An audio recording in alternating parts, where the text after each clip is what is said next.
আসসালামু আলাইকুম। গতকালকে একটা ভাই আমাকে চট্টগ্রামের রোডে বইয়া সাংবাদিক হয়তো উনি আমাকে একটা ভিডিও আপলোড দিয়েছে, আমি দেখছি। উনি আমাকে জিজ্ঞেস করছিল বন্ধু সম্পর্কে, এবং উনি আমাকে জিজ্ঞেস করছিল যে আমি তার ভিডিওতে বলছিলাম যে আমি আমার বন্ধুদেরকে ঘৃণা করি। ওই ভিডিওটা ওই ভাই আসলে আপলোড দিয়ে দিছে, আমি দেখছি ভিডিওটা। অনেকে আমার কাছে বলছে যে কী হয়েছে, আসলে কিছুই হয় না।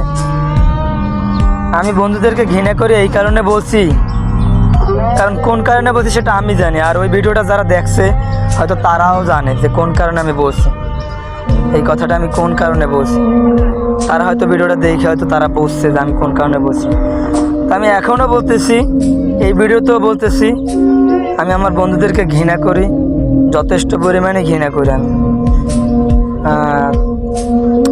এই যে আমার চাকরি ছিল না বা অনেক দিন যাবৎ বসা ছিলাম, তো এখন কি আমি চাকরি করতেছি না, আমি টাকা ইনকাম করতেছি না, কম করলেও তো করতেছি নাকি।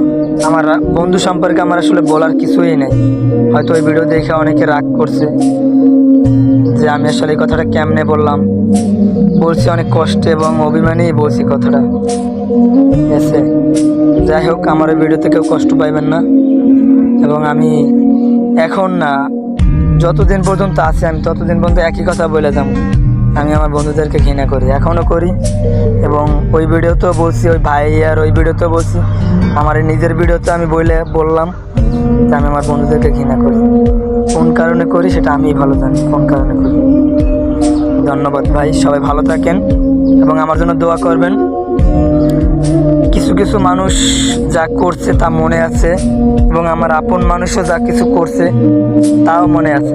আমি আগেই বলছিলাম, আসলে আমি রোমান্স চেষ্টা করি না এর আগে কখনো। আমি আগেই বলছিলাম চেষ্টা করলে অনেক কিছুই হইবে। যাক, আলহামদুলিল্লাহ ভালো আছে, আপনাদের দোয়া, এখন দোয়া করবেন।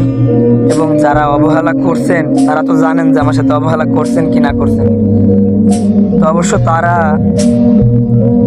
আমার কথা নেওয়ার মতো ওয়েট তাদের আসলে নাই, তারা রাখে না। ভালো থাকেন ভাই, ধন্যবাদ।